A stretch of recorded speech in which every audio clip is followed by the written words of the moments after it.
Amaina neirogozi ndiseka Ismaili Adinani kwa ajire nsete ngamba kakongoka niyempangalira ayengani wadawa ebigambo bino mujena byo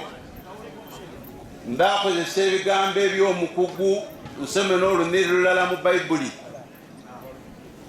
nga ife abasoma ebitabo mu Isaya omwo buli olunyiriri olwa 30 essula ya 38 olusooka ebigambo bino bijaye mulimwe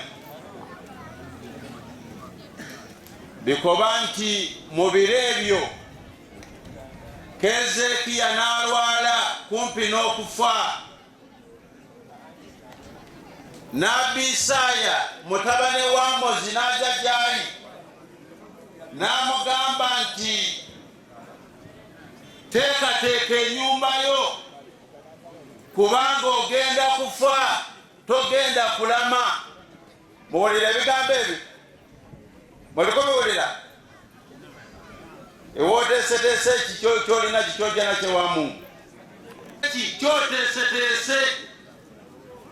ojja kufa ojja kujja naki ojja kujja na bwenzi ojja na lugambo ojja kujja na irogo ojja kujja na nsaalwa ojja kujja na furitina ojja kujja na nyirizi ojja kujja naki. Teekateeka ennumba yo wokiteekereteeka erota mu basahaba abakulu abaali okumulembe gwa mutume sallallahu alayhi wasallam yaja ewa nabi amwagana nga atusoma essula y'ebeta alhaakum mutakathur nti mwayawukana kugondera amateeka gani ya Allah. N'abyako basahaba ng'amukoba nti Musa omwana Adamu akoba ati kino kyange n'abyabuuza sahaba nti Musa olina ekikyo Musa olina ekikyo ila ma akalat fa afnaita okutula ku kyoba oliire nekituukaga wala basu fa ablaita n'olugoye lw'oyambaire n'olukutula olwo n'olugoye ki watasaddakta fa amuzbaita n'isadaaka y'obaireyo n'eriyo ebisigadde sente ziri mu banka amayumba emoroka ezira ebyo tibibyo. Mutuma abuuza basahaba nga batyaimenga bamutyaime olwaleero yababuuza nti ayukum maali warithuhu ahabu ilayhi min maali. Imwe musinga kwenda sente zaimwe oba musinga kwenda byabasika?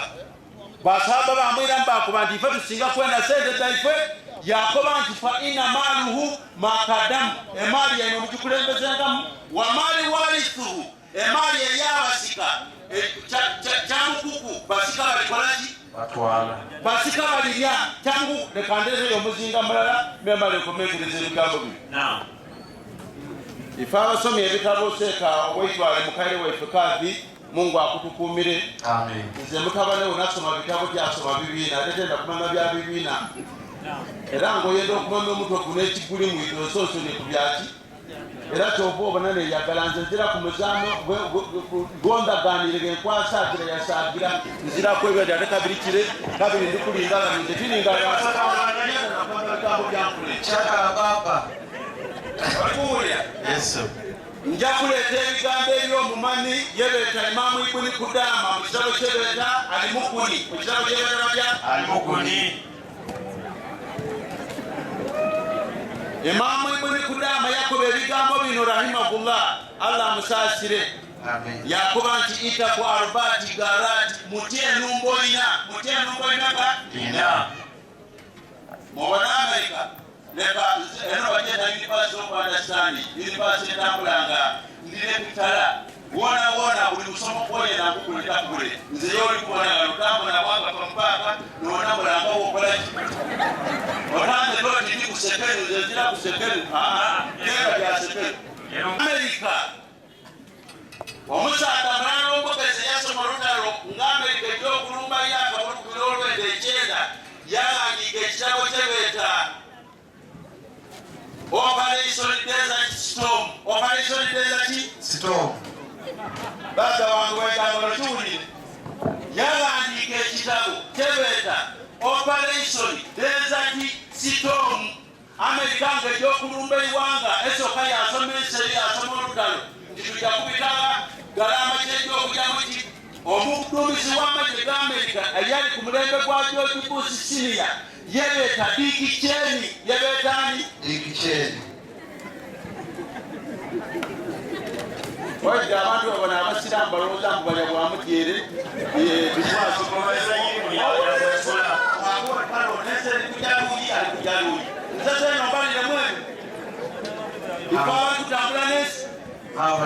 akoba ge baali bawandiika ekitabo okusoma olutalo olulumbo lwe bajja okulumba baleeta nunidaanikanisiika 10 n'emmeri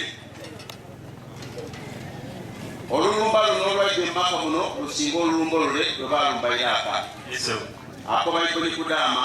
nti wakati malaika alaruhika muti olulumbo malaika lwe yavuze eno yebeeta ambassador of death ambassador of death mana olikuulaba nikogera iwenize ambassador of death omubaka ow'okufa eryaliderano ng'ayenoni eyo bagipanze ku mizairo yebeeta USB intercontinental ballistic mizairo ayakuba mwoyo mulikuula nendi kwogera enumba eyo yabairemu abantu bangi aye mission evugenoni malaika limauti Mungu yabirayira mukulangisa kumwitwala mukalewe bino byendi kwogera otabyeta byakabuleyo tabyeta bya muzango Mungu akuba mukulani nti wanaza ati garika wanaza ati ki yalayira bamalaika abalwani banamunkandula abatola emyoyo munsi muno nga abajja mu nswezi abajja mu masabu n'abakakatulayo olw'entaka n'abatwala n'abakuba munaka Mungu akuba mukulani nti inal mauta alladhi tafiruna minhu fa innahu mulaqikum thumma turaduna ila alimil ghaibi wa shahada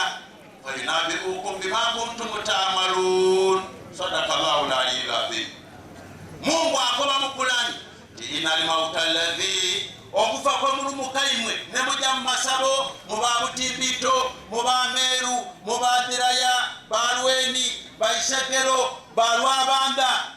nga muti okufa fa innahu mulaqikum niye munajaga Katonda iza kubatolayo abale thumma turadun ila alimil ghaibi wa shahada oluvannyuma olw'okumala okubayita bati bajja kubayita mu kkooti ya Katonda fa yunabbi'ukum bima kuntum ta'malun. Olulumba olwokubiri wagalati warithi alamalika muti olulumbo abasika lwe bajja okulumba emaali yaimwe abasika lwe bakola ki balaja tyoyo balumbi omukandala gosaawo noguzirawo basibye ebisenge sebo seko weitwale data waifwe nze neewuumya omuntu gaafa nga yalama ebintu bye bagabe ebintu byayitamugaako muitegamugaakoayo era oligaako bati mugakuseeka nseeta oyo ebintu bye olakwate onaafuire aye nga lyakola ki mpagaana esaawa eno toola ebibyo ebyo nga bakaali kukwima bino ndinasalamu yakuba nti yatiba ulimayita talata ebigerekera omuntu ng'ajeemakombe bino Mungu akusaasira ebigerekera omuntu ng'ajeemakombe iwe ebirikuwerekera ebiriperekera birimeka bisatu mubisatu ebigerekera omuntu ng'ajeemakombe akalu mulimu abantu abakunganya okuba abajulizi kumbagesembayo kugerwaje abakunganya olwaleero bano abali kwebyanga ife abali kulwankuma twidde okuba abajulizi kumbaga esatu omuntu gabanago eno nembagesembayo abantu abakunganya eno baijja okuba abajulizi n'abantu bakaja omulimu ogwokubiri wamaaluhu n'emaaliyo embageaajani embasa ebitiiyo ebibali munankalyomu ebidomolo ebikukyamazi bakyanga itaka eyo maaliye n'omukeeka ogwanada mugeneza nga bamutwala emagombe walina emirimu gyokoze egirirangula amagombe walina emirimu gyokoze egirirangula amagombe nga Yesu bwe yalangula amagombe mwaite nga Yesu yalangula amagombe era mwidolwaizo nga Yesu alikupa makomba alikuja mwigulu waitiraira abantu oyogera kukiba bantu natwogera mikirati iwe kuomini kuti